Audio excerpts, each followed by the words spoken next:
Alhamdulillah ya, ini sehat semua. Oh iya teman-teman, sebelumnya perkenalan dulu. Udah tahu kan teman-teman, saya Iga Elisa Putri dari kelompok 3. Nah, sesuai kontrak kemarin, pada hari ini kita akan melakukan sharing berupa grup terapi gitu ya teman-teman. Lalu apa sih sebenarnya tujuan untuk dilakukan grup terapi ini?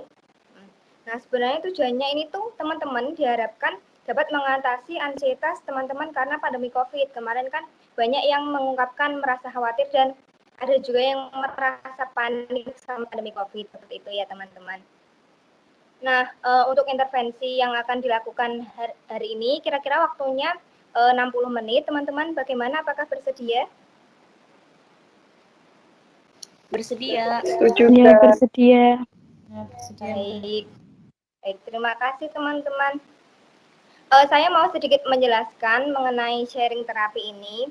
Nah, ini sharing terapi hari ini akan terdiri dari 5 sesi teman-teman. Jadi yang pertama, nanti kita akan saling menceritakan masalah psikologis khususnya ansietas yang teman-teman alami karena COVID. Lalu di sesi kedua ini kita akan saling menceritakan pengalaman bagaimana teman-teman menyelesaikan masalah ansietas teman-teman ini seperti itu.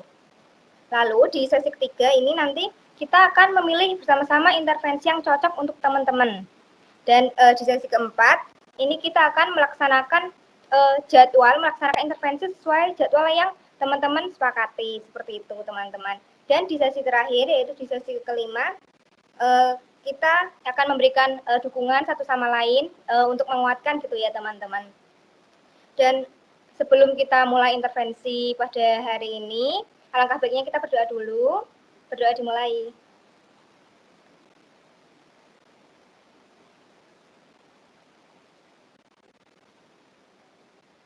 Amin. Berdoa selesai.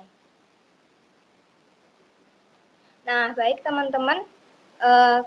Selanjutnya kita akan masuk langsung saja ke sesi 1 ya teman-teman, yaitu kita menceritakan masalah ansietas yang dialami karena pandemi COVID ini. Nah, mungkin teman-teman bisa mulai menceritakan masalah ansietas yang dialami selama pandemi ini gitu teman-teman. Mungkin ada yang mau mulai menceritakan atau mau saya tunjuk satu persatu ini? Boleh Sayeti untuk menceritakan nih apa yang dirasakan nih selama pandemi.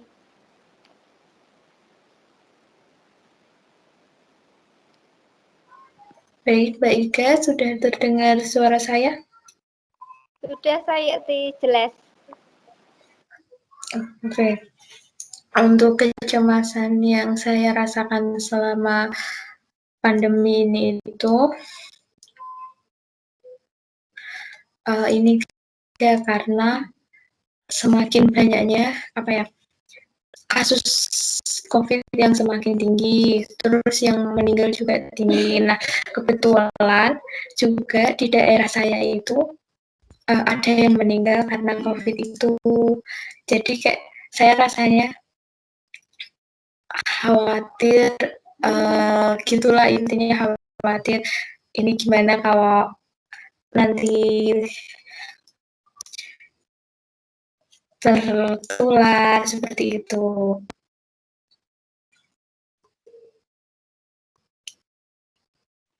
Baik, berarti Sayeti ini merasa khawatir karena ada di lingkungan rumahnya tuh ada yang meninggal karena COVID seperti itu ya Sayeti. Berarti munculnya rasa khawatir ini juga pas ini ya, pas ada yang meninggal karena COVID di lingkungan sekitar seperti itu ya Sayeti ya. Karena lihat berita itu kok angkanya makin tinggi, terus ditambah juga di dekat saya ini ada yang meninggal karena COVID juga. Jadi ya tambah khawatir begitu. Ya rasanya kayak kok tambah banyak yang meninggal dan terkena seperti itu ya Sayeti. Kalau boleh tahu nih biasanya dampak yang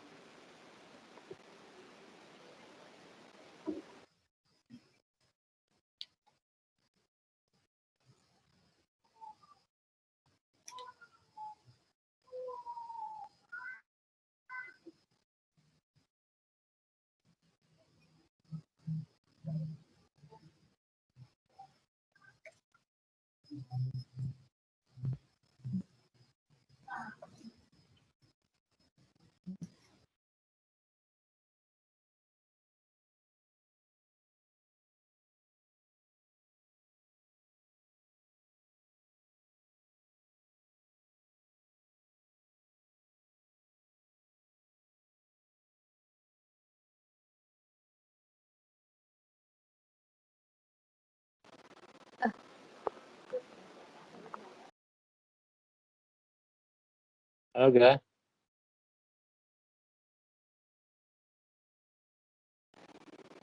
Oh iya, maaf Mas, tadi listriknya sempat mati sebentar. Sekarang sudah bisa kembali. Oke. Ya. Maaf ya teman-teman, ada sedikit gangguan. Iya, saya mungkin bisa dilanjutkan. Berarti tadi masalahnya muncul ketika bertambahnya COVID juga, lalu ada juga yang meninggal di sekitar, seperti itu ya. Kalau boleh tahu, dampak yang muncul setelah saya merasa khawatir akibat hal-hal tadi itu apa? Iya, dampak yang muncul itu jadi kayak kalau kemana-mana takut gitu. Nah, itu sih.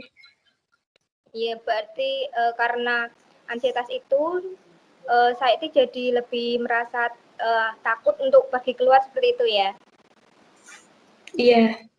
Iya. Terima kasih Sayeti. Selanjutnya nih saya mau tanya ke Mbak Romi nih.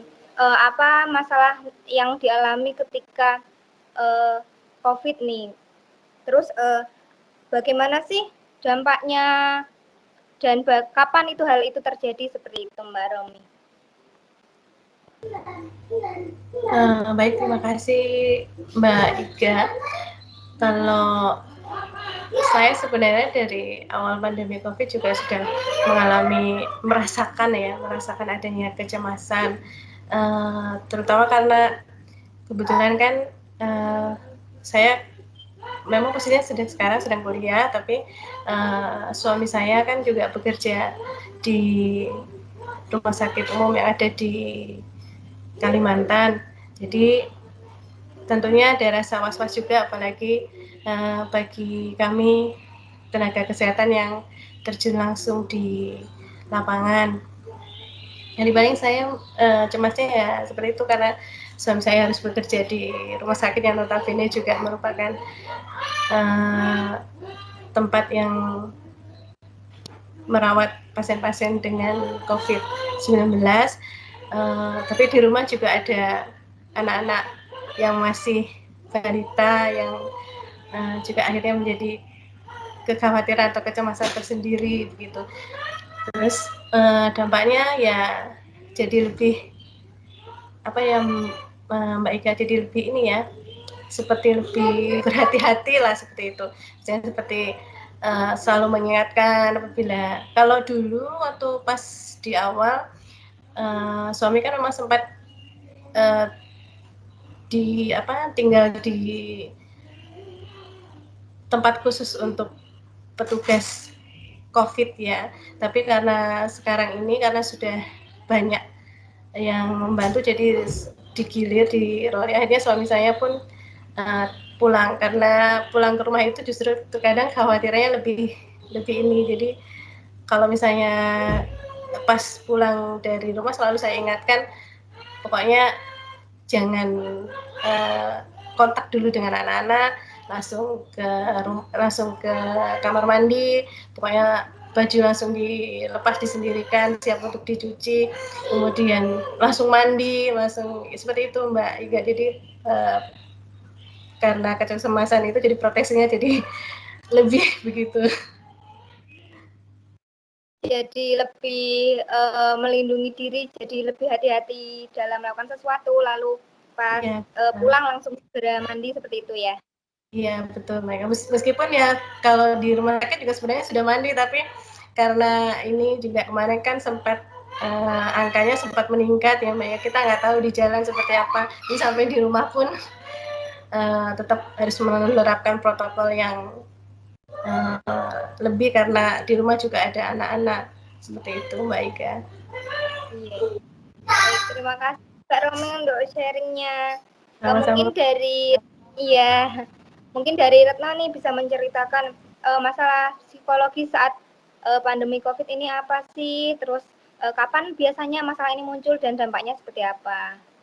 Silakan Retno. Iya, terima kasih Ika.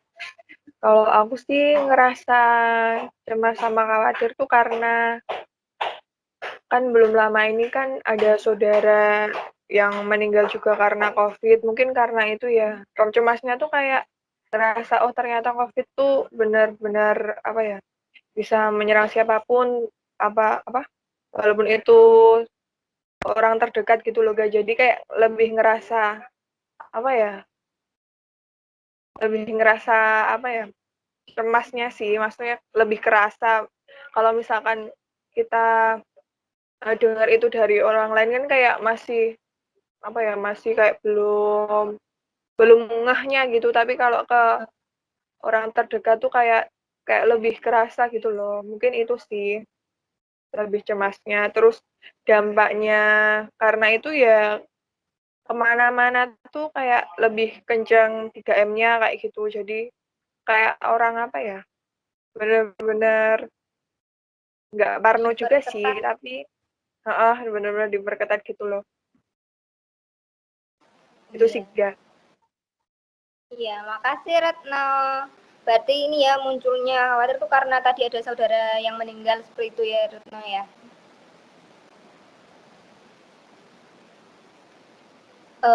Baik, mungkin selanjutnya kita ke siapa nih, ke Mas Denny ya untuk menceritakan sedikit tadi untuk masalah anxietas yang dialami itu karena apa, kapan, lalu dampaknya apa sih untuk Mas Denny sendiri seperti itu. Baik, terima kasih Mbak Ika atas kesempatan waktunya. Mohon izin untuk menyampaikan terkait pertanyaan dari Mbak Ika. Terkait kecemasan di masa pandemi ini, sekiranya saya sama juga dengan Mbak Romi tadi, berhubung saya juga sudah berkeluarga, istri juga di pelayanan kesehatan. Kalau cemas itu udah dari awal saya rasakan Mbak Ika selama pandemi ini, khususnya saya pribadi dulu saat kuliah di awal-awal pandemi ini juga sudah merasakan untuk di keluarga cemas saat ini sama dengan Mbak Romi tadi, berhubung istri juga di bangsal COVID, Mbak Ika, dari bulan Agustus sampai sekarang udah 7 bulan Mbak Ika di ICU-nya. Mungkin sama mempunyai anak kecil di rumah, istri kerja di COVID itu juga menimbulkan kecemasan bagi saya. Tetapi akhir-akhir ini sudah mulai berkurang, alhamdulillah. Kami khususnya sudah mendapatkan vaksin Mbak Ika udah 2 kali. Mungkin itu juga sudah agak melegakan kami. Kemudian kecemasan itu juga masih ada Mbak Ika, mungkin di akhir-akhir masyarakat itu sudah mulai lalai ya Mbak Ika, terkait protokol kesehatannya kayaknya sudah mulai acuh tak acuh lah, udah kayak gimana ya, tidak begitu memperhatikan. Nah itu yang menjadikan kekhawatiran saya saat ini Mbak Ika, mungkin di luar sana kita sudah melakukan prokes dengan baik, tetapi masyarakat kurang untuk melakukan prokes, itu juga menimbulkan kecemasan barulah bagi kami. Untuk di perkuliahan juga menimbulkan kecemasan Mbak Ika di masa pandemi ini, khususnya untuk stase-stase yang penugasannya saya kira agak berat dengan penugasan yang ada, itu juga menimbulkan kecemasan bagi saya pribadi Mbak Ika.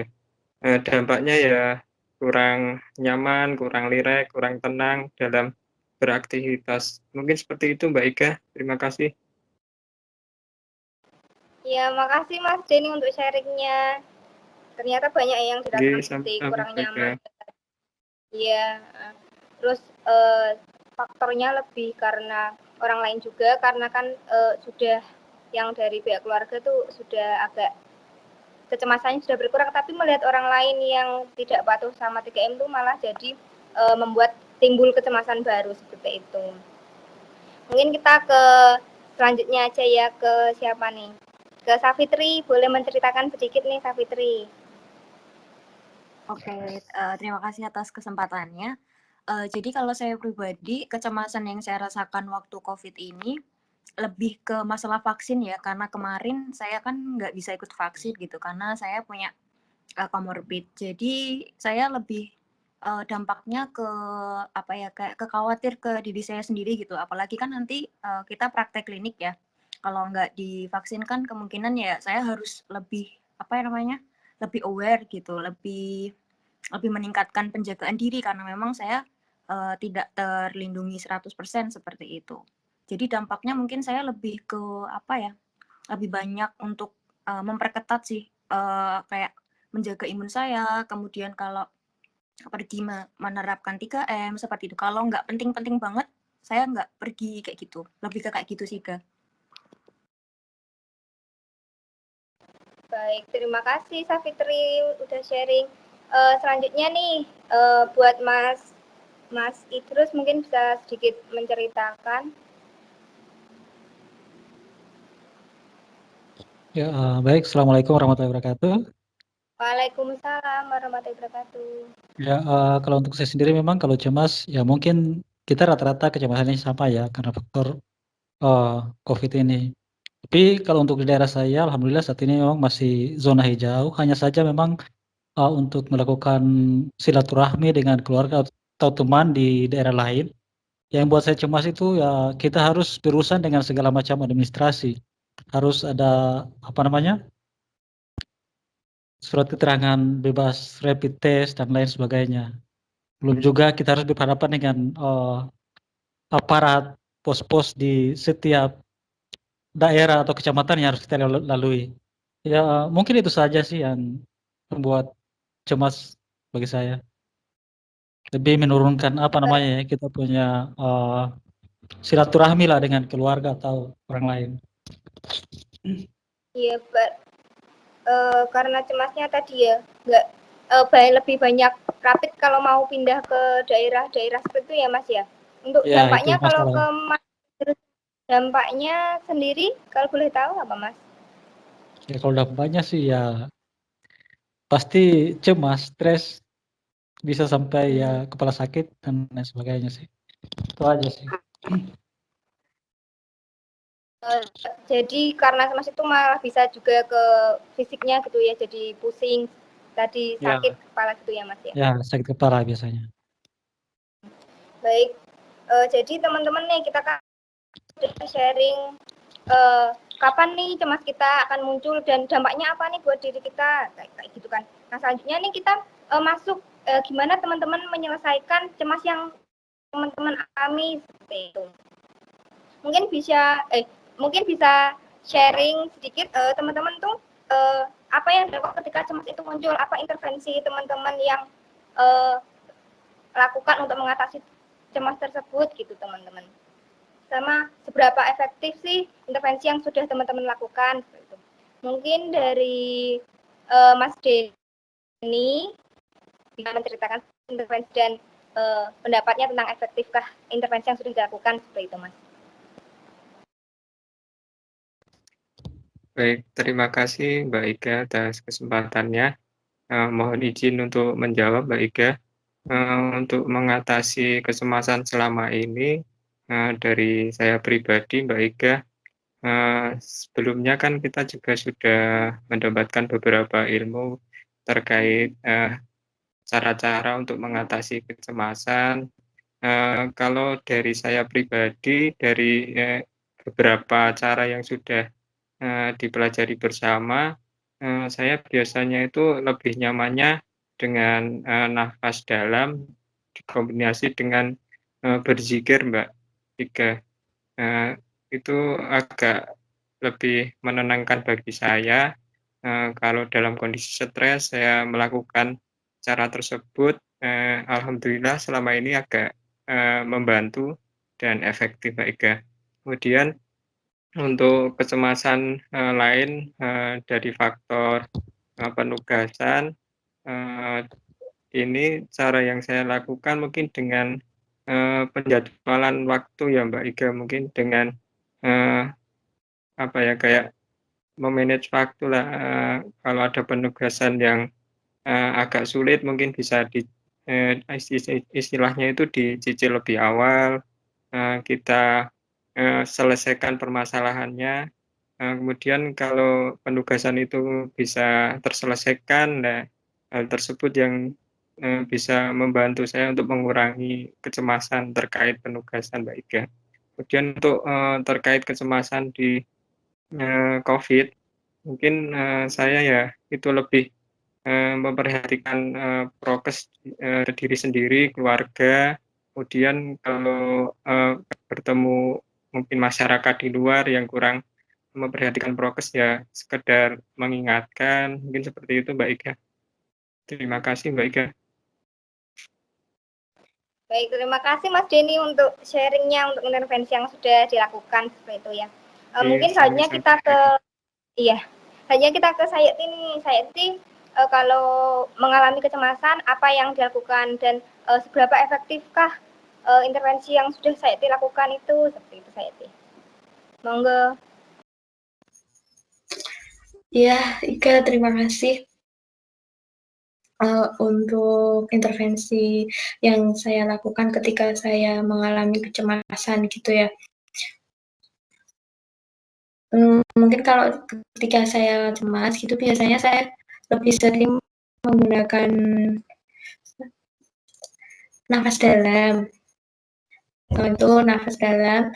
Lalu kalau misalnya agak disertai pusing gitu,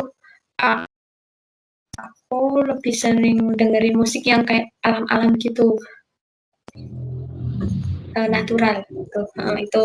Terus kalau ketika pandemi ini itu biasa aku lebih kayak menjaga diri gitu loh, kayak misal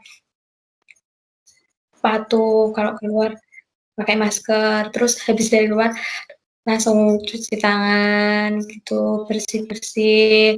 Terus juga kalau emang nggak perlu banget itu aku nggak keluar. Sama ini selalu mengingatkan ke keluarga untuk selalu jaga kesehatan, patuh sama protokol kesehatan. Itu sih, Kak. Ya, berarti intervensi Sayeti ini selain untuk diri sendiri juga ngingetin keluarga juga gitu ya, biar meminimalkan dampak yang terjadi mungkin seperti itu ya Sayeti. Iya, Ika. Terima kasih. Mungkin nih saja dari Mbak Romi nih sedikit sharing apa sih yang dilakukan ketika mengalami kecemasan kayak gitu. Terus udah efektif apa belum intervensi yang dilakukan seperti itu. Baik, terima kasih Mbak Iga. Kalau saya biasanya kalau sedang mengalami kecemasan, sama seperti Mas Denny ya, lebih ke mendekatkan diri kepada Allah dengan banyak berdoa, banyak berzikir, berpasrah kepada Allah. Seperti apa ya? Seperti kita curhat gitu Mbak. Seperti kalau sedang ada masalah atau apa, curhat kepada Allah dalam doa seperti itu. Dan juga bisa juga saling sharingnya dengan pasangan, dengan suami seperti itu. Jadi bisa biar lebih melegakan dan juga mungkin bermain dengan anak-anak seperti itu sih Mbak Sekti. Selama ini juga biarpun jauh, misalnya saya harus di Semarang juga bisa via video call atau telepon seperti itu kalau sedang cemas atau sedang khawatir sesuatu, biasanya lebih ke sharing dengan pasangan seperti itu Mbak Iga, supaya komunikasinya juga terjalin baik gitu. Ya, seperti itu sih Mbak Ida. Sama kalau misalnya untuk yang kecemasan COVID, tentu lebih memperketat prokes protokol kesehatan sebanyak 3M semuanya harus ditaati, mulai dari keluarga. Juga kita diharapkan juga menjadi poin penting, karena kalau sudah di keluarganya penerapannya bagus, insya Allah nanti ke masyarakatnya juga diharapkan juga bagus gitu Mbak. Gitu Mbak Ika. Baik. Iya, terima kasih Mbak Romi. Kalau menurut Mbak Romi, apakah hal yang sudah dilakukan Mbak Romi ini udah efektif gitu udah berpengaruh gitu ke ansietasnya Mbak Romi? Apakah bisa berkurang atau bagaimana? Kalau yang saya rasakan selama ini ya sudah sangat-sangat berpengaruh Mbak Ika, karena kalau misalnya sedang cemas atau apa, biasanya itu yang dilakukan supaya bisa berkurang cemasnya, biasanya hal tersebut tadi yang saya lakukan Mbak Ika.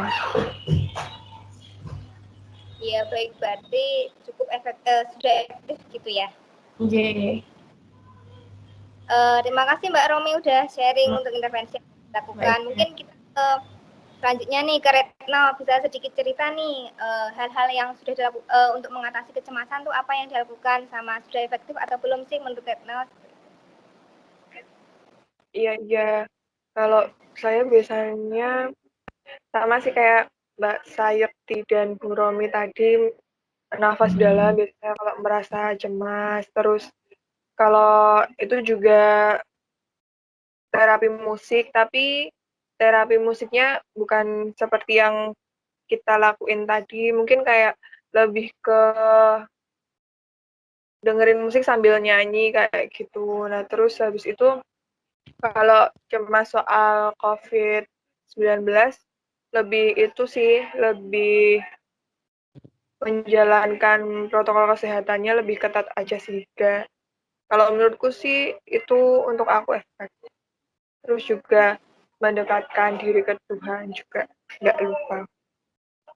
Itu kah? Baik, berarti menurut Retno nih intervensi yang sudah dilakukan Retno nih sudah efektif gitu ya, sama ansietasnya Retno tuh jadi lebih berkurang seperti itu? Iya, benar sekali. Terima kasih Retno. Kita ke selanjutnya nih, Safitri mungkin sedikit menceritakan nih hal-hal yang dilakukan ketika cemasnya muncul, sama seberapa efektif sih intervensi yang udah dilakukan kayak gitu. Iya. Jadi kalau saya pribadi lebih ke afirmasi positif sih ke diri sendiri, kayak menanamkan mindset gitu, kayak kamu sudah melakukan pencegahan yang baik, sudah melakukan perlindungan diri gitu. Jadinya saya juga kekhawatiran pada diri saya itu juga berangsur menghilang gitu loh, kayak ya udah nggak apa-apa, kamu udah bener, udah gini kayak gitu. Terus dicampur juga kadang saya pakai terapi musik kayak gitu, jadi tambah lebih tenang kayak gitu kan. Berarti ini Sapi lebih ke mengatur mindset, lebih mengatur pikirannya supaya lebih tenang dan sudah melakukan yang terbaik seperti itu ya Sapi ya? Iya.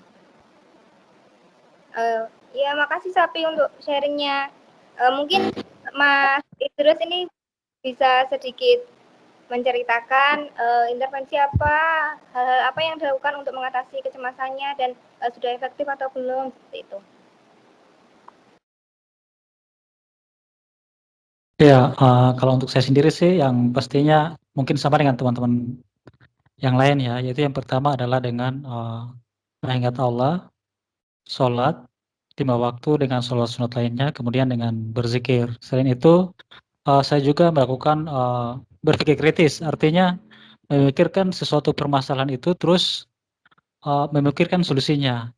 Ketika kita pikirkan suatu masalah itu, tahu dampaknya seperti apa dan besarnya masalah itu seperti apa, kita lebih bersifat tawakal kepada Allah, begitu kalau saya. Menurut Mas Idrus, apakah sudah efektif hal yang sudah dilakukan Mas Idrus tadi, kayak sholat, berzikir, lalu mencari solusi-solusi dari permasalahan itu apakah efektif dalam menyelesaikan atau mengurangi kecemasan yang masih terus rasakan?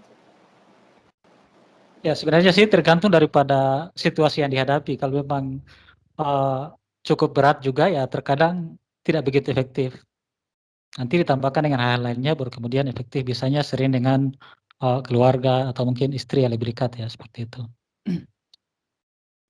Berarti untuk keefektifannya masih tergantung seberapa besar masalah yang dialami seperti itu ya Mas ya? Ya demikian Mbak. Ya. Iya, terima kasih Mas Idrus sudah sharing. Baik teman-teman, untuk sesi kedua, untuk yang menceritakan pengalaman dalam menyelesaikan masalah ini sudah selesai. Jadi kita langsung ke sesi ketiga saja, yaitu memilih intervensi yang cocok untuk teman-teman. Nah tadi kan udah dapat beberapa tambahan intervensi nih dari teman-teman. Ada nafas dalam, lalu berzikir atau mengatur jadwal, lalu ada juga untuk terapi musik, lalu lebih menguatkan perilaku 3M-nya, lalu lebih mendekatkan diri ke keluarga juga. Terus ada juga lebih ke mencari solusi-solusi dari permasalahan yang dialami, seperti itu. Nah, menurut teman-teman nih, intervensi yang cocok untuk teman-teman tuh yang seperti apa? Apakah sudah cocok yang teman-teman sebutkan tadi mungkin, atau ada tambahan intervensi yang akan dilakukan setelah dapat tambahan sharing intervensi dari orang lain seperti itu? Mungkin dari Mas Idrus, bagaimana pendapatnya untuk intervensi yang cocok sendiri?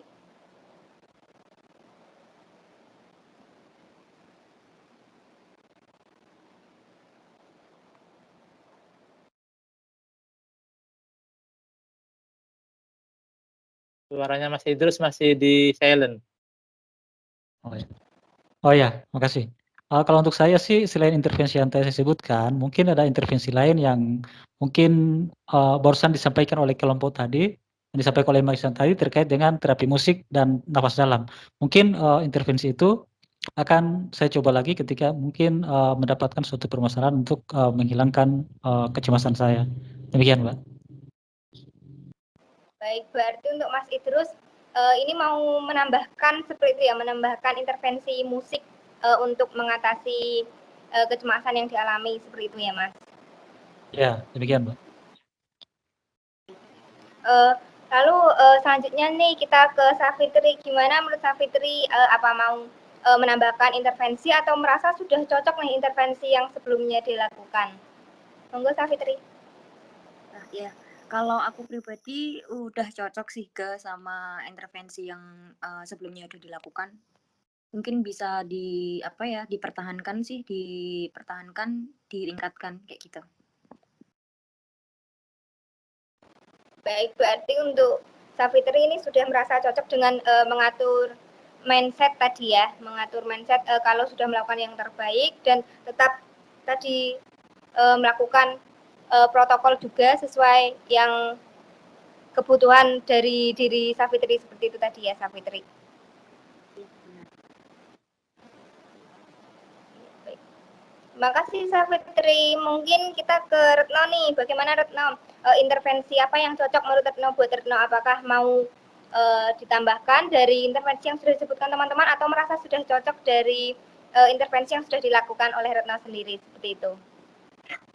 Kalau dari saya sih cukup sih kayaknya saya udah cukup dari intervensi yang sudah saya lakuin sebelumnya kayak gitu Kak. Baik, berarti Retno tetap tadi ya intervensi awal Retno tadi seperti napas dalam, lalu mendengarkan musik dan memperketat 3M-nya, seperti itu ya Retno ya? Iya benar sekali. Baik, terima kasih Retno. Selanjutnya untuk Mbak Romi bagaimana? Apakah menemukan intervensi yang cocok setelah sharing dengan teman-teman atau sudah merasa cocok nih dengan intervensi yang sebelumnya sudah dilakukan? Baik Mbak Iga, kalau saya tadi sempat mendengar ada yang melakukan terapi musik ya, tadi juga kita sebelumnya juga melakukan terapi musik.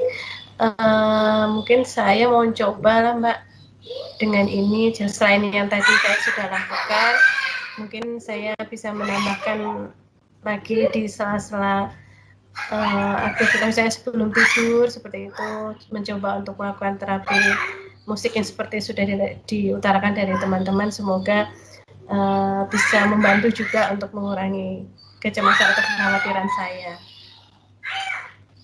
Baik, terima kasih Mbak Romi. Berarti Mbak Romi ini mau menambahkan terapi musik gitu ya untuk intervensi apabila ansietasnya datang. Mungkin ini kita lanjut saja ke Sayeti, mungkin mau sedikit menceritakan nih, menurut Sayeti intervensi yang cocok untuk Sayeti setelah mendengar intervensi-intervensi dari teman-teman yang lain bagaimana?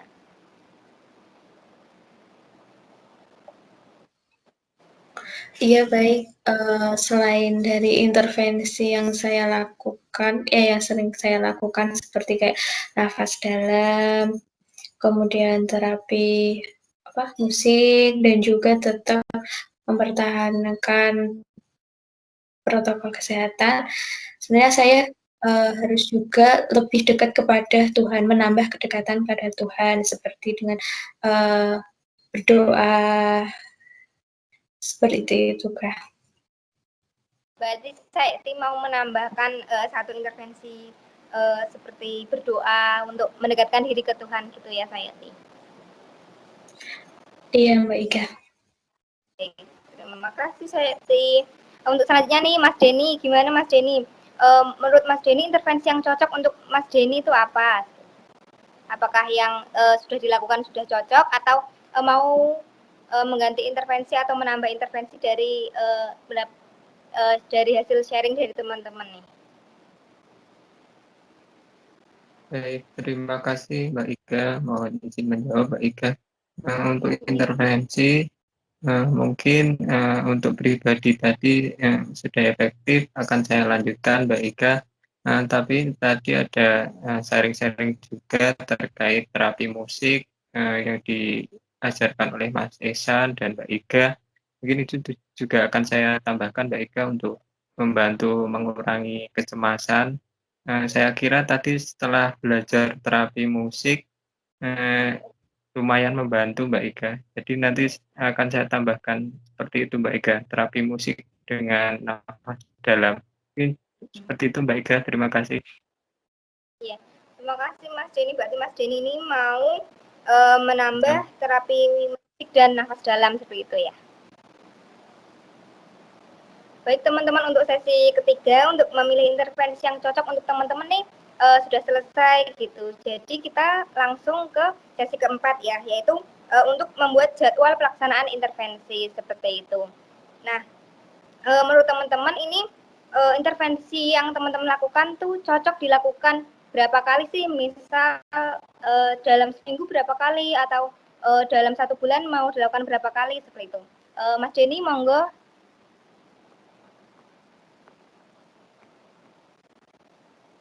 Baik, terima kasih Mbak Ika.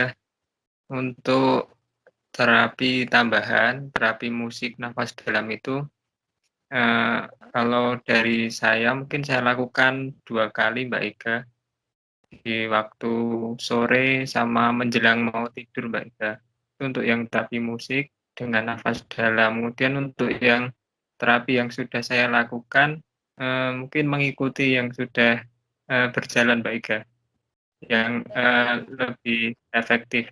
Mungkin seperti itu Mbak Ika. Baik, berarti untuk yang musik sama nafas dalam ini dalam sehari dilakukan rutin 2 kali setiap sore sama sebelum tidur seperti itu ya Mas Denny? Iya, seperti itu Mbak Ika, kalau dari saya pribadi. Ya. Untuk intervensi yang sebelumnya nih seperti berzikir lalu membuat jadwal juga untuk Mas Denny dilakukan dalam berapa kali nih? Dalam waktu kapan saja? Kalau berzikir biasanya saya mengikuti ibadah yang sudah berjalan ya Mbak Ika. Mungkin setelah sholat seperti itu saya lakukan zikir, nafas dalam. Kemudian untuk yang lain sesuai keefektifannya Mbak Ika. Seperti Baik, itu, Mbak berarti Ika. untuk yang zikir ini Mas Denny setiap sholat melakukan zikir seperti itu ya. Iya, Mbak Ika, seperti itu, Mbak Ika. Ya, baik, terima kasih Mas Denny. Selanjutnya nih Sayeti, kalau Sayeti sendiri tadi mau ada terapi nafas dalam, lalu disebutkan juga ada terapi musik, lalu memperketat protokol kesehatan dan mau menambah intervensi untuk mendekatkan diri dengan Tuhan ini. Kalau Sayeti sendiri mau melaksanakannya dalam waktu kapan saja seperti itu. Oh iya, untuk yang terapi musik sama nafas dalam mungkin itu bisa dilakukan ketika malam sebelum tidur seperti itu.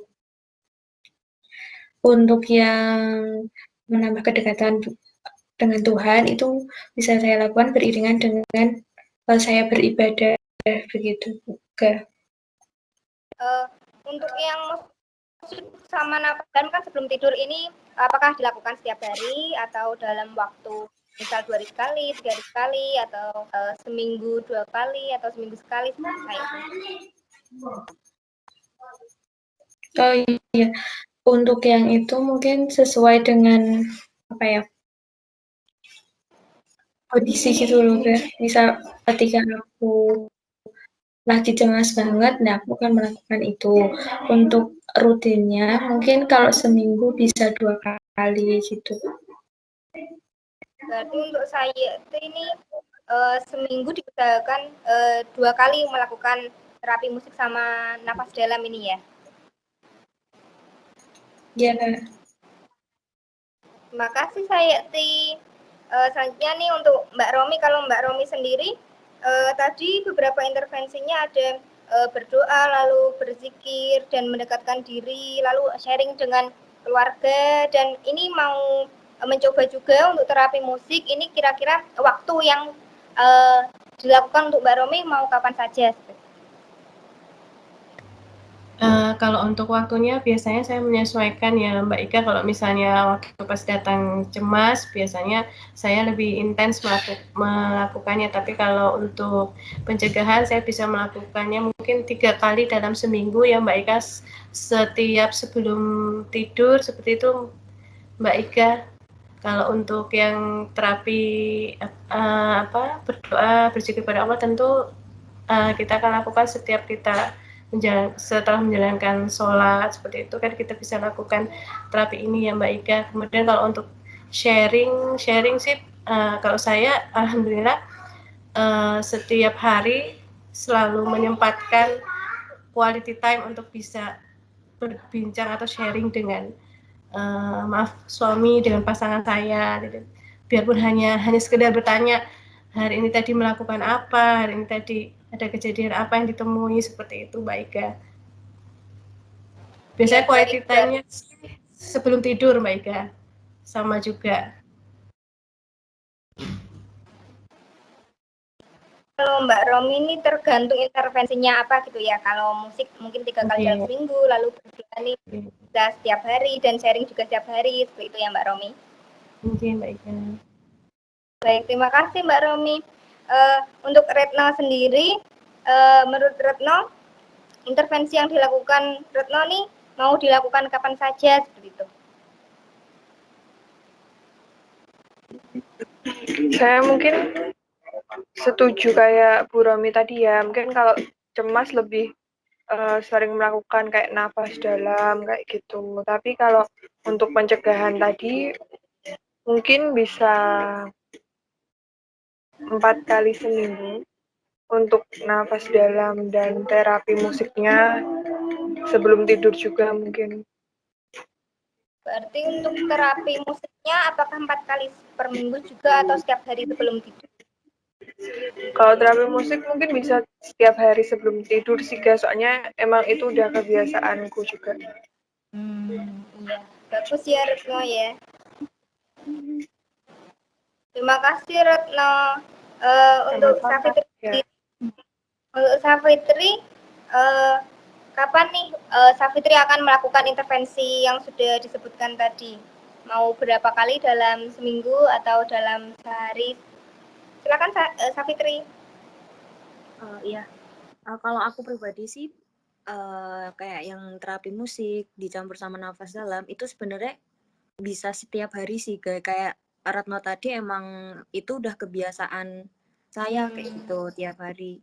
Terus kalau yang berzikir dan mendekatkan diri ke Tuhan, saya juga setuju sama teman-teman yang lain kalau itu bisa dilakukan ketika saya sedang beribadah kayak gitu, Kak.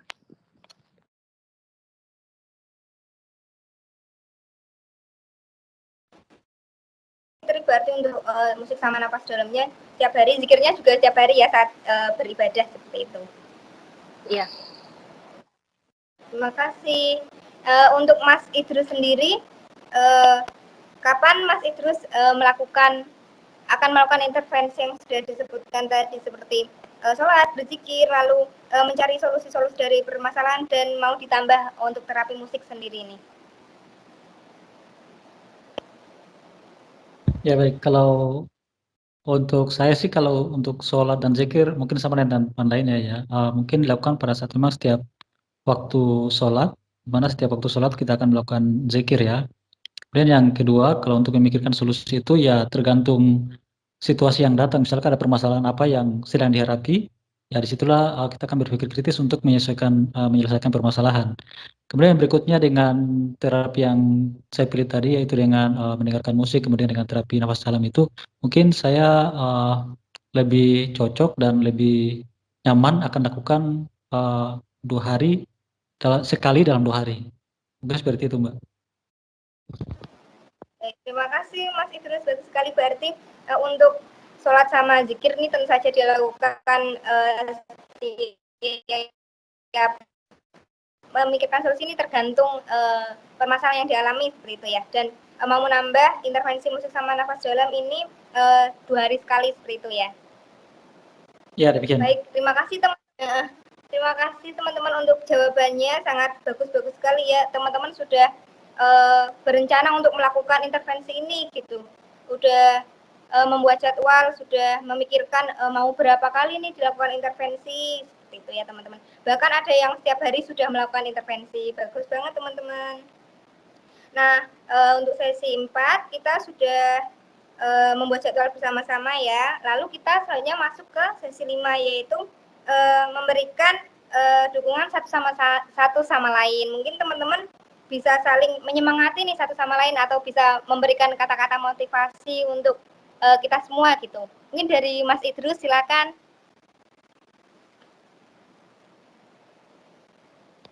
Ya, kalau saya sih motivasi saya cuma satu. Artinya kembali kepada Al-Quran, di mana di situ pada salah satu ayat dikatakan, saya lupa ayatnya, masih itu dikatakan bahwa daun yang jatuh dari rantainya saja terjadi karena izin Allah. Apalagi dengan kita manusia. Itu saja motivasi saya, Mbak.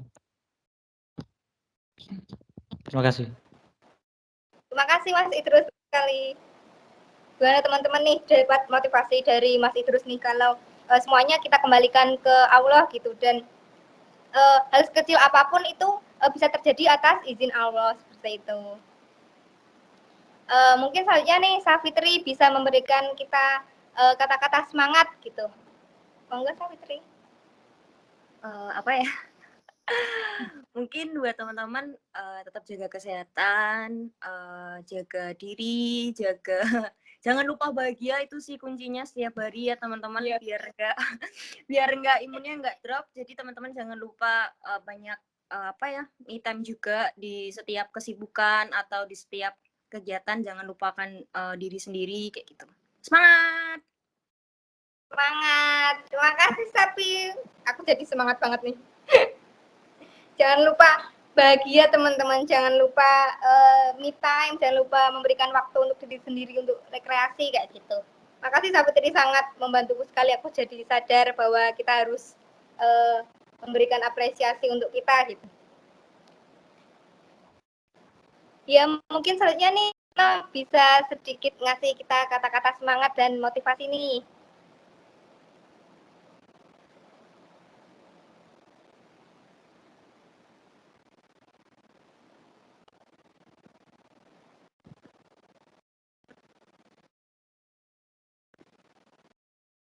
Halo Retno. Oh iya, Ga. Maaf tadi rada nge-freeze ininya. Oh iya. Apa ya? Nggak apa-apa. Selalu berpikir positif aja sih, jangan sampai stres gitu aja. Sama kayak tadi kata Sapi, harus selalu bahagia. Iya. Iya teman-teman, jangan lupa bahagia teman-teman. Terus kita harus selalu berpikir positif gitu. Makasih Retno untuk semangatnya. Kalau dari Mbak Romi sendiri nih, mungkin bisa memberikan kata semangat untuk kita semua. Silakan Mbak Romi.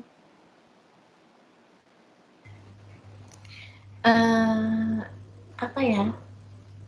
Selalu semangat buat teman-teman semua, biarpun kita dalam kondisi yang serba terbatas ya, karena kita terhalang oleh pandemi ini, tapi insya Allah seperti kata Bang Idrus tadi kan, daun yang jatuh sekalipun kalau tanpa izin Allah tidak akan pernah terjadi.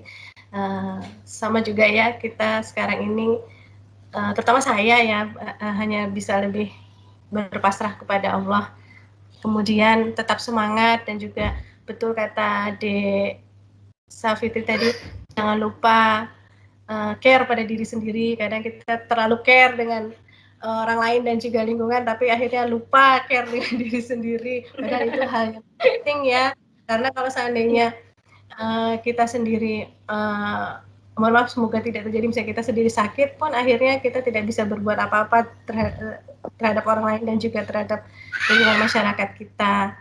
Seperti itu sih deh, jaga kesehatan selalu, jangan lupa, dan juga jangan lupa bahagia. Semangat, pasti bisa. Iya. Makasih Mbak Romi. Semangat banget. Saya mungkin bisa share sedikit nih untuk kita saling menyemangati, kita saling memberikan motivasi gitu. Sebenarnya saya sudah setuju semua dengan yang apa teman-teman katakan tadi. Dan apa yang teman-teman katakan itu emang itu jadi semangat saya juga gitu loh. Pokoknya kita semua tuh harus semangat, jaga kesehatan, apalagi di saat-saat seperti ini ya, jaga kesehatan. Terus ini penting, bahagia itu penting banget karena itu sangat mempengaruhi dari diri kita juga gitu kan. Benar banget. Lalu saya sangat setuju dengan yang dikatakan Mas Idrus tadi. Yang pokoknya kita harus mengingat Allah karena Allah itu maha baik. Allah itu akan memberikan kemudahan-kemudahan untuk kita. Dan Allah itu selalu teman-teman semangat. Semangat. Makasih saya ini. Jadi kita lebih semangat lagi. Kita harus ingat Allah juga gitu. Makasih banget. Mungkin ini bisa jadi pacuan kita untuk lebih semangat lagi ya teman-teman. Oh iya, ini sebelumnya Mas Denny nih, belum nih. Ayo Mas Denny untuk memberikan kita sedikit kata-kata semangat atau sedikit motivasi kayak gitu. Baik, terima kasih Mbak Ega. Mungkin dengan melihat teman-teman sudah senang, bahagia, itu menjadi sebuah motivasi bagi diri sendiri ya Mbak Ega. Teman-teman sudah merasa senang, bahagia, itu sumber dari motivasi masing-masing. Kemudian saya cuma pesan aja, jika kita bisa mempermudah orang lain, mungkin kita juga akan dimudahkan dengan orang lain. Mungkin seperti itu Mbak Ika. Allah akan memberikan jalan, nggih. Semangat teman-teman. Semangat semuanya. Baik teman-teman, ini kita sudah selesai nih dari sesi 1 sampai sesi 5, dari kita menceritakan masalah-masalah kita sampai kita memberikan semangat untuk kita semua gitu, biar kita lebih termotivasi, biar kita lebih ayo semangat kayak gitu, lebih terpacu kayak gitu ya. Mungkin teman-teman bisa menceritakan sedikit nih gimana perasaannya setelah kita melakukan sharing kayak gini. Silakan teman-teman. Ada yang mau sedikit menyampaikan perasaannya gitu.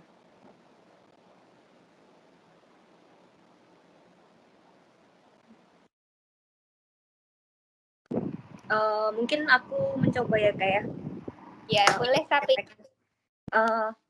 Seru banget kegiatan pada malam hari ini. Kita jadi banyak mendengarkan pengalaman-pengalaman juga dari teman-teman ketika melakukan intervensi untuk mengatasi kecemasan, juga tahu juga apa yang menjadi kecemasan dari teman-teman gitu. Itu lebih menurut aku pribadi sih, aku senang ya mendengarkan berbagi cerita seperti itu.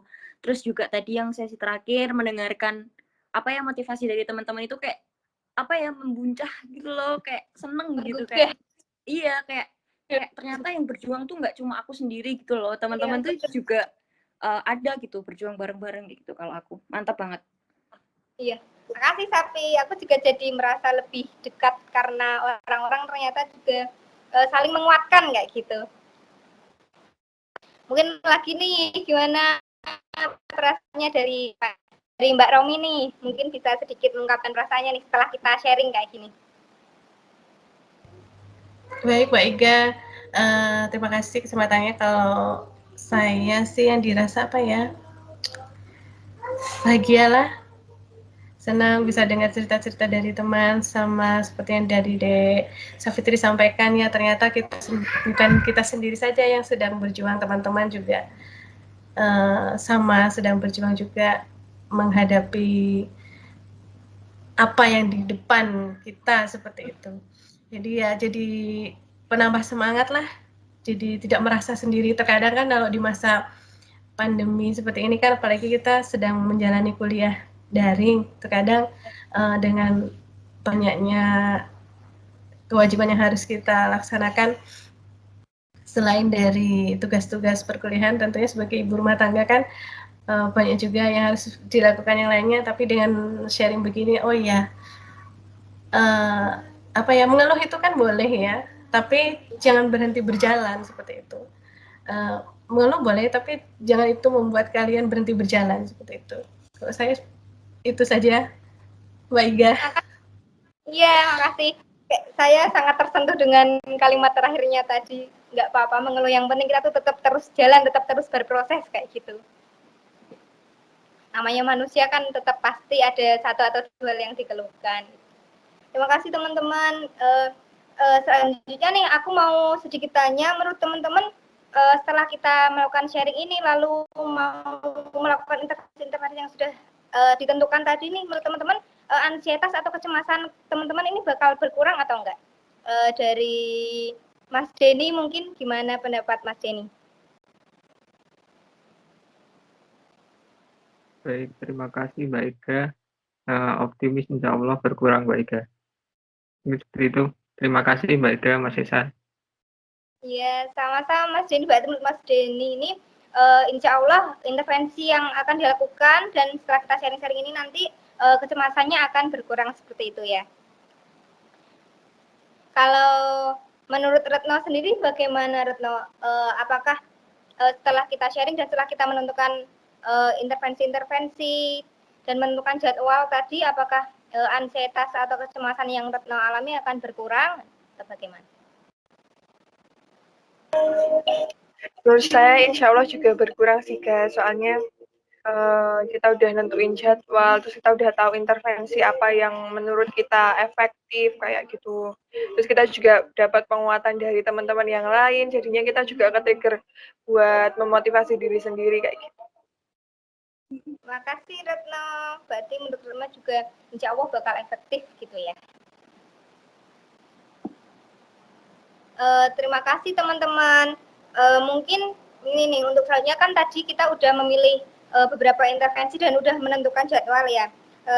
Teman-teman ini untuk selanjutnya diharapkan bisa melakukan intervensi sesuai jadwal yang sudah teman-teman tentukan tadi seperti itu. Menurut teman-teman apakah bersedia kalau akan melakukan intervensi sesuai jadwal yang sudah teman-teman tentukan tadi? Ya, bersedia guys. Ya, baik ya. Insya Allah bersedia, Kak. Baik teman-teman, berarti bersedia ya ini untuk melakukan intervensi. sesuai jadwal yang sudah teman-teman tentukan tadi. Oh iya teman-teman, untuk jangan lupa untuk mengisi link evaluasi sudah ada di percakapan, sudah di-share Mas Ihsan untuk mengisi link evaluasinya dan absensi hari ini ya teman-teman. Mungkin sebelum kita tutup, ada yang mau ditanyakan dari teman-teman?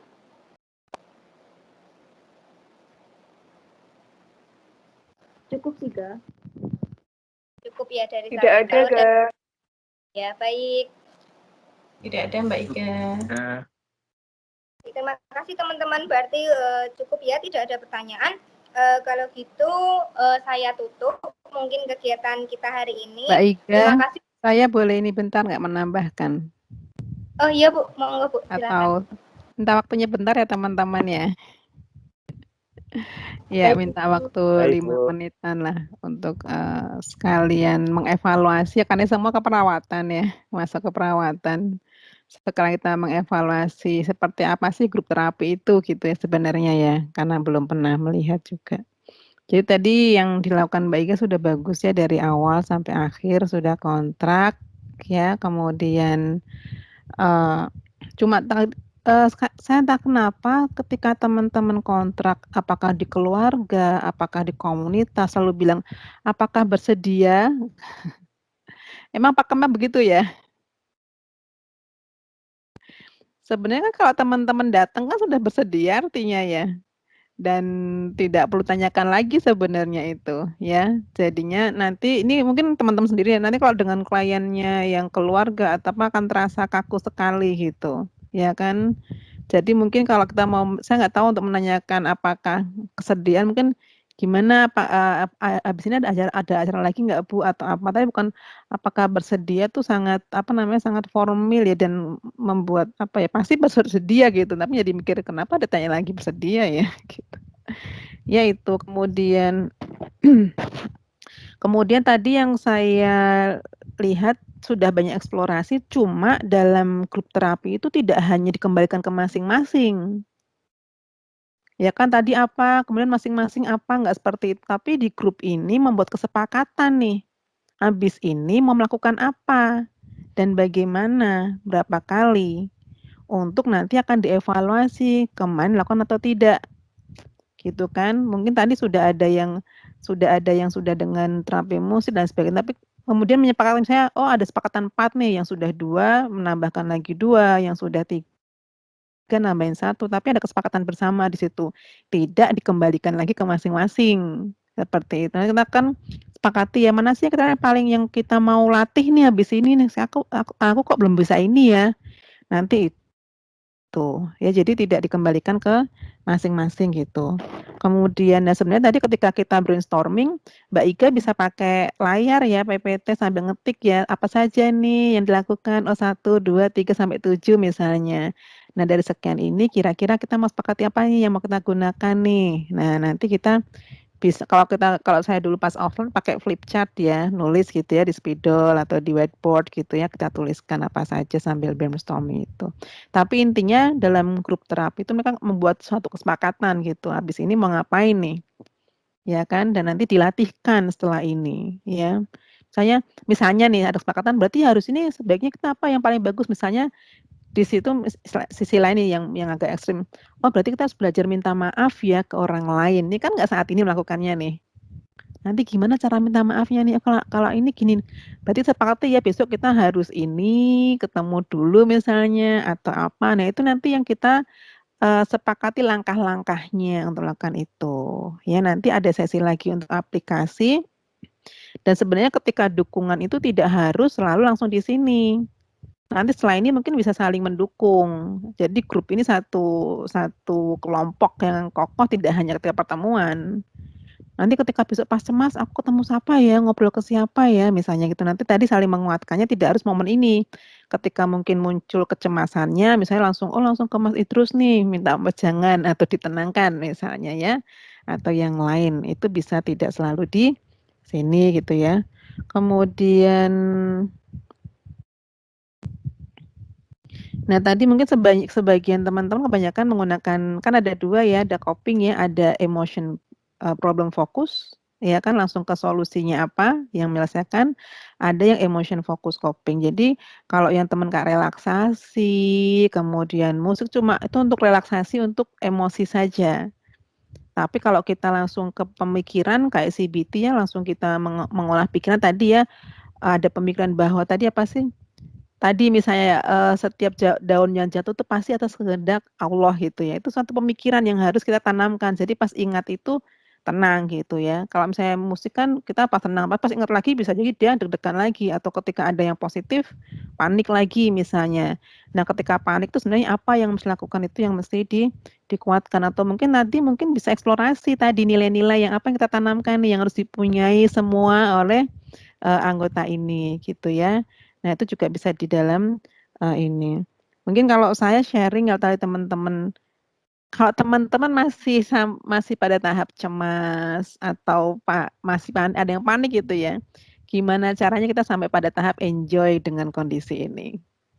Ya kan, pandemi itu harus dinikmati gitu, tidak harus dicemaskan. Ya kan apalagi ini perawat ya, kalau perawatnya panik kita bayangkan nanti kliennya. Nah, untuk kita bisa enjoy itu cari sebanyak-banyaknya hal positif yang kita bisa ambil dalam situasi ini. Pun, tadi nilai-nilai kalau saya sendiri ya, kalau tadi bilang bahwa setiap itu pasti ketetapan Allah, kalau saya bilang ditambahkan semua ketetapan Allah itu pasti baik. Entah kita kena, entah tidak itu pasti baik. Nah itu yang, jangan sampai nanti pas kita kena malah menyalahkan, ya kan. Nah itu harus kita tanamkan karena kebanyakan kita mungkin karena ini perawat ya sekalian saya, ini kan, kebanyakan kita tuh hanya siap berhasil, tapi nggak siap gagal, nggak siap jatuh. Sedangkan kita harus menyiapkan mental sekuat-kuatnya ketika pas jatuh, ya kita sudah ada antisipasinya, nggak sampai drop banget. Ya kebanyakan karena pengalaman ya, kebanyakan pasien COVID itu ketika dia kebetulan keluarga saya kena ya, klaster keluarga. Pas kena COVID, termasuk ibu saya itu pas ketika dia belum ya rapid-nya negatif, 2 kali rapid negatif itu ya, masih bisa bertahan lah, masih bisa beradaptasi enggak. Tapi begitu besok tahu PCR positif langsung drop, gitu. Karena tidak mempersiapkan bahwa semua itu bisa kena gitu ya. Kita tetap melakukan ikhtiar yang maksimal, tapi betul banget bahwa tawakal pun harus maksimal. Itu harus berimbang dua-duanya itu. Jadi apapun itu, pas kita misalnya ya kita nggak mengharapkan pas kita kena, mental tetap kuat, imunitas tetap terjaga gitu. Jangan sampai kena malah, aduh kena juga ya udah protokol kesehatan maksimal kok kena juga gitu. Nah pas itu langsung mental drop, tambah drop semuanya. Nah itu yang kita juga harus, persiapkan semuanya. Gitu ya teman-teman, itu mungkin sedikit dari saya evaluasi untuk grup terapi, semoga bisa bermanfaat. Nanti kalau teman-teman melakukan grup terapi lagi, mungkin tidak hanya di sini ya, di yang lainnya nanti silakan seperti itu. Intinya di ini menjual kesepakatan ya, nanti apa dilaksanakan, besok kita evaluasi gimana pelaksanaan kemarin gitu ya, apa yang ini gitu. Dan tadi sedikit-sedikit sharing dari saya ya, selaku orang yang berusaha menikmati masa pandemi ini dengan senikmat-nikmatnya lah ya. Gitu dari saya teman-teman, mohon maaf kalau ada yang kurang tapi itu sharing dari saya. Saya kembalikan ke Mbak Ika ya. Terima kasih Bu Muga, banyak dapat ini tadi, masukan-masukan juga sama tambahan tadi untuk cari hal-hal positif sebanyak-banyaknya dan berusaha untuk enjoy dalam situasi ini kayak gitu. Makasih Bu Muga. Baik teman-teman, terima kasih untuk waktunya hari ini, sudah mau ikut berpartisipasi dalam intervensi kita, intervensi kelompok 3 kali ini. Mohon maaf mungkin apabila ada kesalahan atau kekurangan dari saya. Jangan lupa saya ingatkan lagi untuk mengisi link evaluasi yang ada di chat, mungkin bisa dibuka dan diisi teman-teman.